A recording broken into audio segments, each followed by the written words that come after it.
പത്രോസിനെ നിഴലിട്ട് രോഗികൾ സൗഖ്യമായി. പൗലോസിൻ്റെ റൂമാല് കൊണ്ട് രോഗികളെ ഇടുക. ഈ ശുശ്രൂഷകളൊക്കെ സഭയിലൊന്ന് വെളിപ്പെട്ട് വന്നാൽ ജനങ്ങൾ ചേർന്ന് വരാനിടയാകും. അവർ തന്നെ പറയും, ജീവനുള്ള ദൈവം, തീ കൊണ്ട് ഉത്തരമള്ളുന്ന ദൈവം തന്നെ.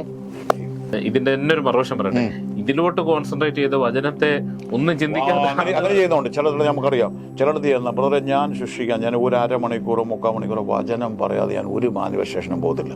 കാരണം വചനത്തിൻ്റെ വേദപുസ്തക നിയമം വചനത്തെ ഒരു അത്ഭുതങ്ങൾ അടയാളങ്ങളാലും ഉറപ്പിച്ചു. അല്ലാതെ വചനമില്ലാതെ പ്രത്യേക ഒരു ആരാധന, പ്രത്യേക ഒരു സാഹചര്യങ്ങളോട് പോകുന്നു. ചില പടത്തില്ല, അവിടെ ചെന്നിട്ട് ഒന്നും എനിക്ക് കിട്ടിയില്ല. അങ്ങനെ വരരുത്. അമ്മാമ്മയുടെ നേരത്തെ ഭൂതകളായി പോയി, അച്ചാനിന്ന് ഭൂതം പോയി, പക്ഷെ അവർക്ക് വചനം കിട്ടിയില്ല. വചനം പറയണം. വചനം പറയുമ്പോൾ തന്നെയും പ്രദർശനം. പൗലോസ് എന്താ പറഞ്ഞേ? എൻ്റെ വചനവും പ്രസംഗവും ജ്ഞാനത്തിൻ്റെ വശീകരണ വാക്കുകളല്ല, ആത്മാവിൻ്റെയും ശക്തിയുടെയും demonstration of the power of spirit. എൻ്റെ പ്രസംഗം വെറുതെ അല്ല, അത്ഭുതങ്ങളാണാലും അടയാളങ്ങളാലും അല്ലാതെ, ദൈവം പ്രവർത്തിച്ചതല്ലാതെ വേറൊന്നും പറയാൻ ഞാൻ തുനിയുന്നില്ല.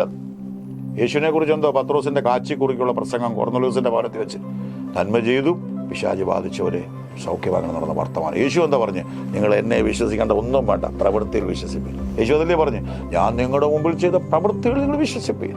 അപ്പോൾ പ്രവൃത്തികളെന്ന് പറയുമ്പോൾ യേശുവില്ലാതെ, ഫലമില്ലാതെ, ഞാനൊരു സുവിശേഷകനാ, ജീവിതത്തിൽ യാതൊരു അടുക്കും ചിട്ടയും ഒന്നുമില്ല, ഫലമില്ല, പേരിന് വിശ്വാസിയാ, പേരിന് സുവിശേഷകനാ, അങ്ങനെ വരാൻ പാടില്ല. നമ്മുടെ ശുശ്രൂഷകളിൽ ചെറുതായാലും വലുതായാലും അത്ഭുതങ്ങൾ അടയാളങ്ങൾ കാണണം. ജനം അത് വിശ്വസിക്കണം.